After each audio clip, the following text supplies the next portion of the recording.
안녕하세요. 방랑객입니다. 어제도 제가 월든이라는 책을 낭독을 했는데요. 오늘도 저는 책을 낭독하기로 했습니다. 제 성장에 가장 영향을 주었던 책들이었고, 그 책들 중에도 가장 인상 깊었던 책 4권을 꼽겠습니다.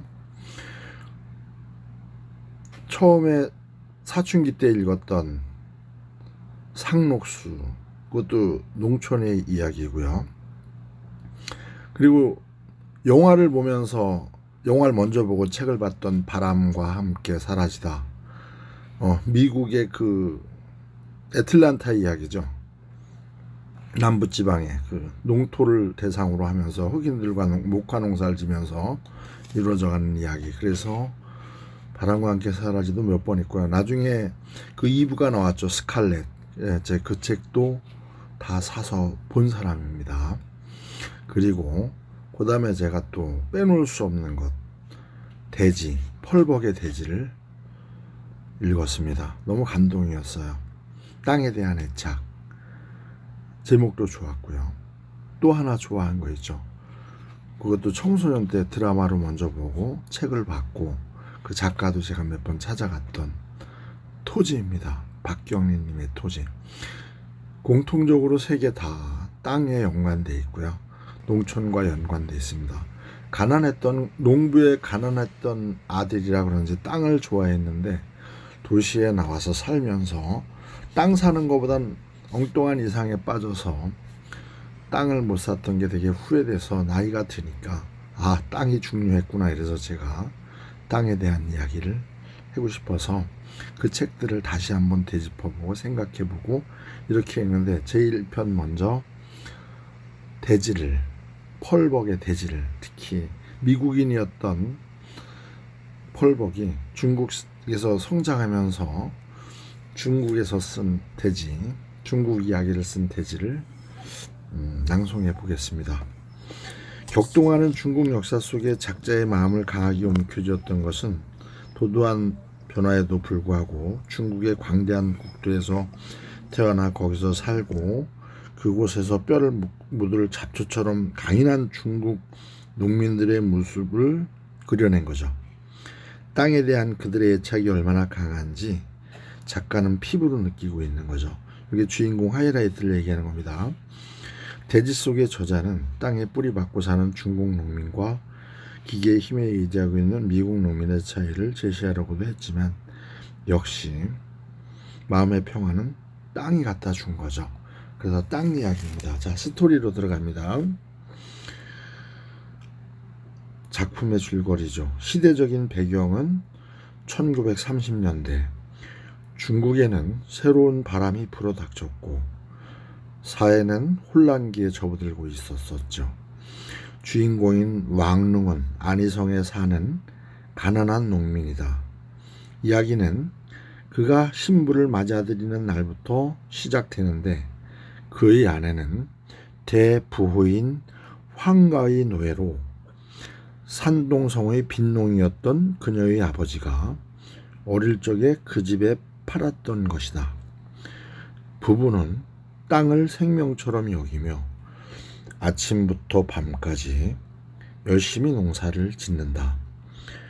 늙은 아버지는 메마른 성격에 잔소리가 심했지만 왕릉은 아버지를 극진히 모신다.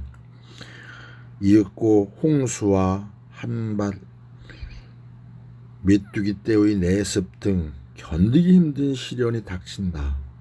먹을 것이 없어진 일가는 태어나서 처음으로 화차라는 것을 타고 난민들과 함께 남쪽 강소성으로 흘러들어간다.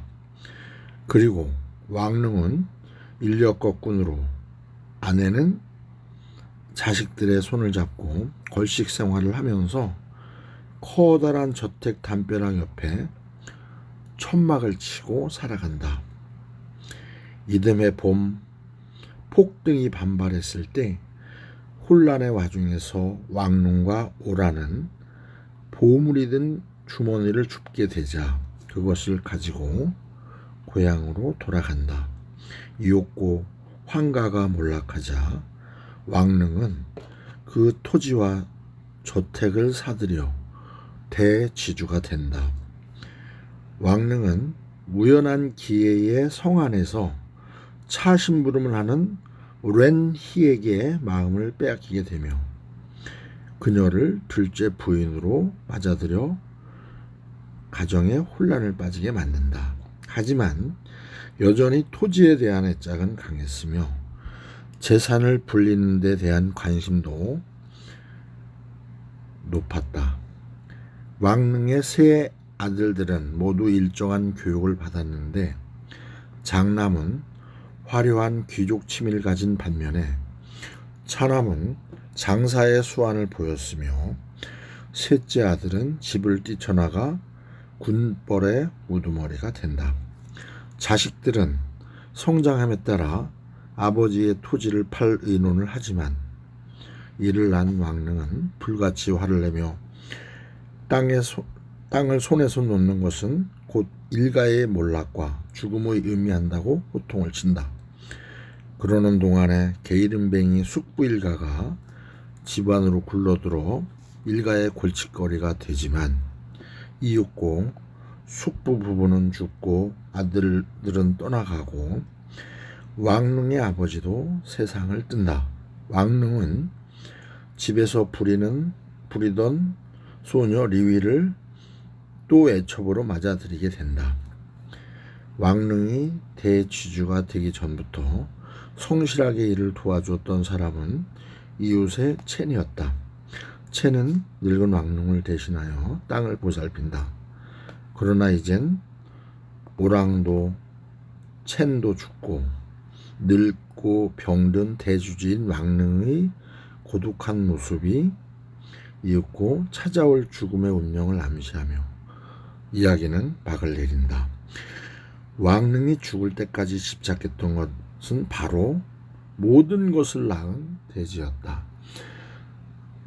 그렇죠. 대지에서 땅도 생기고 사랑도 생기고 모든 것이 생겼죠. 욕심도 생기고 거기에도 토지는 되게 중요하게 작용을 해서 그 대지 제목만 해도 저는 설렙니다. 사실 봄만 되면 그 벌건 흙들 살 좋은 흙만 봐도 마음이 미세하게 흔들리고 충동적이 될 정도로 저는 토지를 좋아하는데요. 그러다 보니까 아까 열거했던 소설들 상록수, 바람과 함께 사라지다, 토지, 대지 다 제게 영향을 주었어요. 가슴에 거대한 걸 심어줬죠. 물론 시골엔 제가 가난했기 때문에 지을 땅이 없어 도시로 나와서 공부하다가 엉뚱하게 시간을 다 흘려보냈는데 그 아쉬움이 남아있어 제가 북리뷰를 책으로 합니다. 그 작가의 생애를 보면 펄벅은 여류 작가죠. 1982년 6월 21일 웨스트 버지니아의 힐스보라는 곳에서 태어났고요. 생후 5개월 만에 선교사인 아버지를 따라서 중국으로 건너갔습니다. 그래서 어린 때 중국에서 자라났고요. 그러다 보니까 중국에 살면서 중국 농업이라든가 경제, 선교사하고 결혼하게 되면서 중국에서 살다가 이제 이혼하게 되고 다시 문필 생활하고 하게 되면서 작가가 된 거죠. 그때 그 중국 생활하면서 중국인들의 삶을 보면서 쓴 게 바로 대지입니다. 그가 또 왕성한 작가 활동한 것은 1930년경부터였고요. 남경에서 쓴 대지가 31년 출판되자 곧 대우평을 받았으며 미국에서 풀리처상과 미국 문예 아카데미 하웰즈상을 수상했으며 32년에는 대지의 소편인 아들들을 썼고 35년에는 완결편인 분열된 가정을 내놓았어요.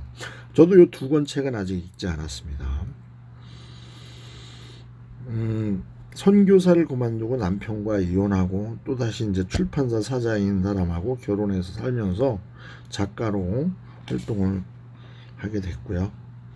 미국 여류 작가로서 처음으로 노벨 문학상도 수상했을 정도로 굉장히 활동이 왕성했고 1973년 3월 6일 사망했어요.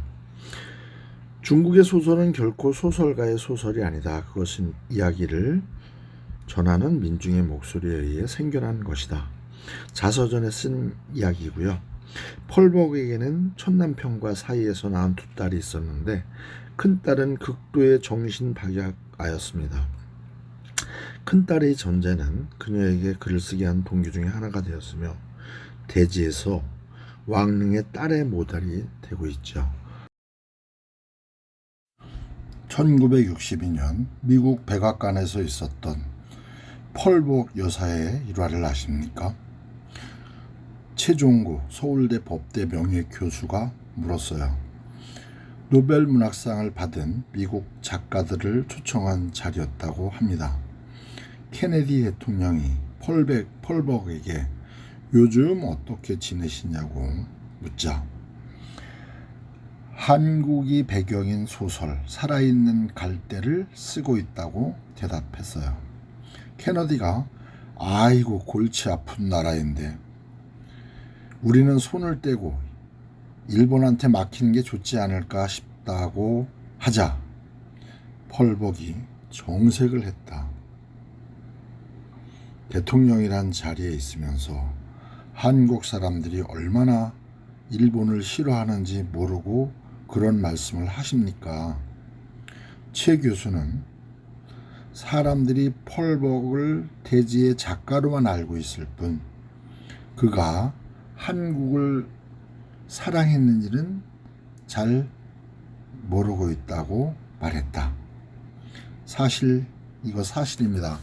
제가 전에 펄벅이 사랑한 한국의 까치밥이라고 그 영상을 올렸었는데요. 저 때 정말 왜 저 하나는 따지 않느냐니까 저거는 새밥을 위해서 남겨둔다 할 때 그것이 한국인의 정서구나 하고 감탄했던 게 있어서 제가 이 작품 말미에 연결해 놓는데요.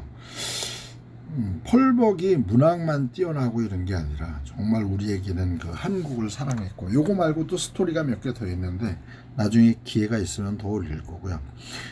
펄벅은 정말 대한민국을 사랑했고 애정을 가지고 있었고요. 부천에 고아원들을 운영하면서 2,000명을 살려내기도 했던 그 역사를 가지고 있는 분입니다.